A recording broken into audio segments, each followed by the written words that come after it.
how to create a summer writing notebook.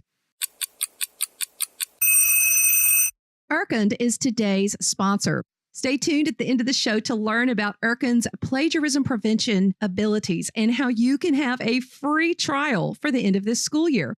Simply use the code COOLCAT to get a whole month free of Erkund. The 10-Minute Teacher Podcast with Vicki Davis. Every weekday, you'll learn powerful, practical ways to be a more remarkable teacher today.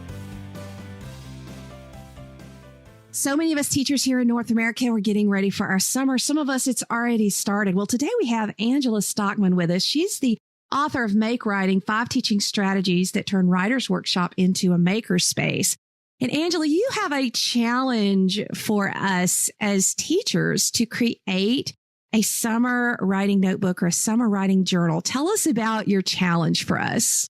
That's right. I get to work every day with teachers on the ground, face to face, and a lot of them are starting to put writing workshop in place. Some of them have been doing it for a very long time. Others are working in makerspaces or studios or art classrooms. And everyone that I'm talking to at this time of year, really, they're already projecting into the fall.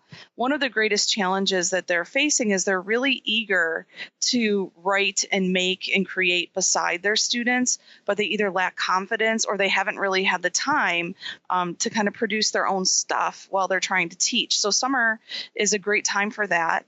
And we're starting small by doing something called a flaneur challenge. A flaneur is someone who wanders about and they kind of walk aimlessly with the intention to observe things that they didn't expect to. So it's kind of an unscheduled wandering. And I'm challenging teachers to do that every day, wherever they're inspired to, and to kind of take a camera or a notebook with them and capture something unexpected that they saw just once a day. Something small, kind of like a photo 365, if people are familiar with that challenge, which has gone on for a long time now. It's very much like that, only the intention is to gather content for our notebooks that we can write about. So we're just going to stroll and we're going to observe, maybe take photos and write. Is that what you want us to do? Absolutely. In small bits. And I think that that's what can make it manageable for people. Just to capture one small thing a day that they didn't expect to see, that brought them joy or comfort or made them laugh or just was really interesting or compelling to them. Some small moment of their day that they can write about in a small way. And I think that if they can commit to doing this every day and maybe even sharing it on Instagram with the rest of us who might be doing this, by the end of the summer, they'll have a lot of content that they can build off of and write about in workshop next year. So what's our hashtag? It's hashtag flaneur, FLANEUR. And I'm going to start doing this today on Instagram. And I invite teachers to join us at any time. And what are we going to accomplish with this? I even hate to ask that because I'm such a country girl and I like to lay on the grass and look at clouds. And to me, that is well spent time. But there are those who say, okay, what am I getting out of it? So we might as well ask it. Like you said, the greatest accomplishment is to maybe disconnect a little bit and get out in nature, because I find that so many good ideas come from nature or even from just spending time reflecting a little bit and kind of wandering. But if you post on Instagram every day or you make an entry in your journal or notebook every day, by the end of the summer, you should have a good 60 entries or so that you can pull from and turn into bigger writing pieces. And some people might actually start teasing some of those pieces out over the summer as well. As we adopt this, do you think this is going to make us better teachers of a writing workshop in the fall, and how?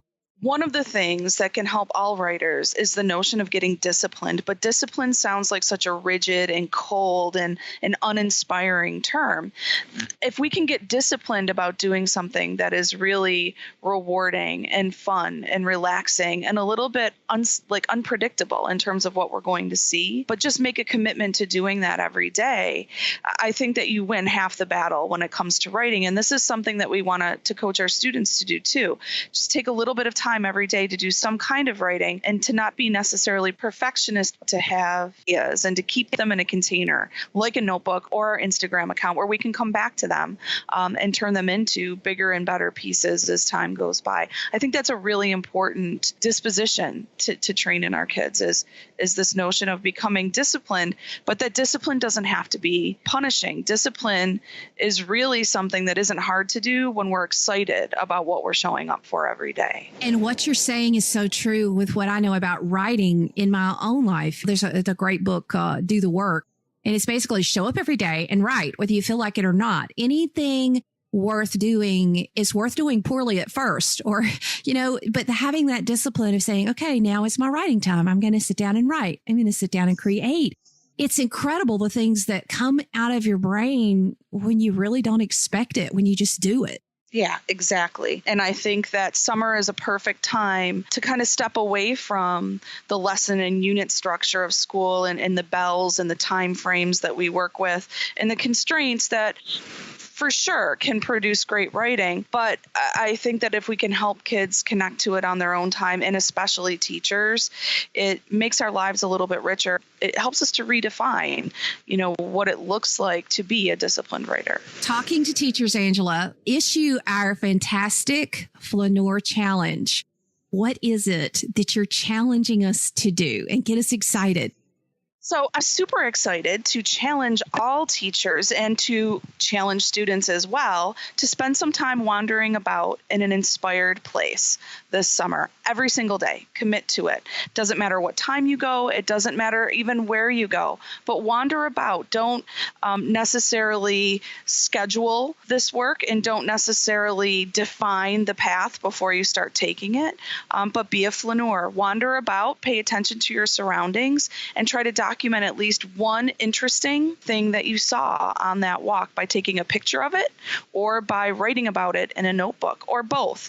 If you have an Instagram account, you can follow me there. I'm Angela Stockman. And there's also a hashtag, which is hashtag Flaneur, FLANEUR. If you tag your photos with that particular hashtag, all of us will be able to see them and like them and support and celebrate the efforts that we're making to wander about and use our noticing to do great writing this summer. Teachers, I would challenge you, even if you're a math teacher, even if you're a history teacher, this does not get you off the hook. If you're a math teacher, you could be observing and looking for really cool ways to bring, math into, everyday life that you observe and, history. There's so many things that you can document about every single type of teaching, even if you don't, you're not going to sit down like I do and write a poem.